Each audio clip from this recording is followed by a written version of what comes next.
Le Mali est un pays d'immigration et d'émigration. Mais justement, Monsieur le Président, Donc, vous êtes nous un sommes des en train rares... de discuter aujourd'hui avec la France Voilà. sur un sujet important dans le cadre du protocole d'accord. Je pense que la France, que je comprends, demande le retour. Nous demandons la régularisation. Mais pendant longtemps, le thème s'est bâti sur l'arithmétique. J'ai dit que le flux migratoire n'est pas arithmétique. Il est profond, il est démographique, il est humanitaire, il est sécuritaire, il est économique, il est financier.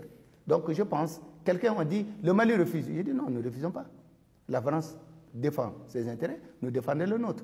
Nous sommes de très bons amis, c'est un partenaire privilégié, mais je pense qu'entre partenaires également, ça veut dire il même... n'est pas exclu que chacun défende les intérêts qui sont bons. Ça veut dire quand même, Monsieur le Président, que vous trouvez pour le moment que le texte que vous propose la France à la signature ne vous convient pas? Non, non, le texte nous convient.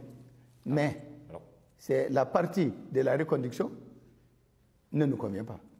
Et nous avons pensé qu'il y a des gens qui sont en France depuis 10 ans. Il y a des gens qui ont travaillé en France depuis 8-9 ans, qui cotisent à la sécurité sociale, qui sont là et tout. Un beau matin, on ne peut pas les prendre et les renvoyer sans rien du tout. Nous avons pensé qu'il était bon qu'on sorte de l'arithmétique, qu'on discute entre amis, et c'est ce que nous avons commencé de faire. Et le jour où la France et nous nous entendrons en prenant en considération ce que la France souhaite et ce que nous souhaitons, eh bien, je pense que ça ne posera aucun problème. Qu'est-ce qu'il faudrait, Monsieur le Président, pour que vous signiez cet accord sur l'immigration avec la France, puisque vous êtes l'un des rares chefs d'État africains à ne pas l'avoir fait? Mais je pense que, comme je vous l'ai dit, la divergence, ce sont ces deux points. Pour la France, on peut nous accorder un certain nombre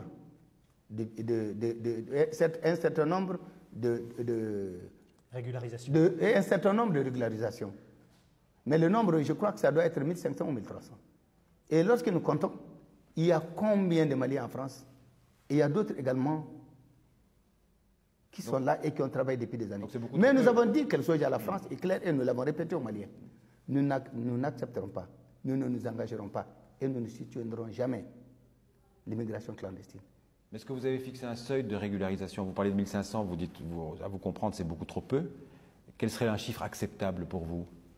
Mais je pense que nous n'avons pas... C'est pour cette raison que j'ai dit que je préfère sortir de l'arithmétique. Oui. Parce que d'abord, personne ne peut faire le point de ceux qui n'ont pas de papier. Oui, par définition. Voilà, par définition. Ouais. Alors, certains disent aussi qu'en fait, vous ne signez pas pour une raison plus politique, intérieure. Il y a tellement de Maliens ici qui dépendent de l'aide qu'envoient les Maliens de France à leurs familles, à leurs proches pour vivre, qu'en fait, vous ne voulez pas prendre le risque d'une impopularité en acceptant de signer ce texte. Non, non, je pense que cela n'est pas juste. J'ai le devoir et j'ai prêté serment pour sauvegarder les intérêts supérieurs de notre pays. Et je vous ai dit, pour nous, la diaspora, c'est 456 millions d'euros par an. Et je pense que c'est plus. Et peut-être 11% du produit intérieur brut de notre pays. Je pense que ce n'est pas une manne qu'il faut négliger. Mais cependant, je pense que nous sommes partenaires. Nous discuterons les jours que nous nous entendrons. Nous verrons. Non, non, je n'ai pas la popularité et l'impopularité. Mais je reconnais et je salue la diaspora malienne qui, de là-bas, participe financièrement, économiquement au développement de notre pays. Alors, Monsieur le Président, tout à l'heure,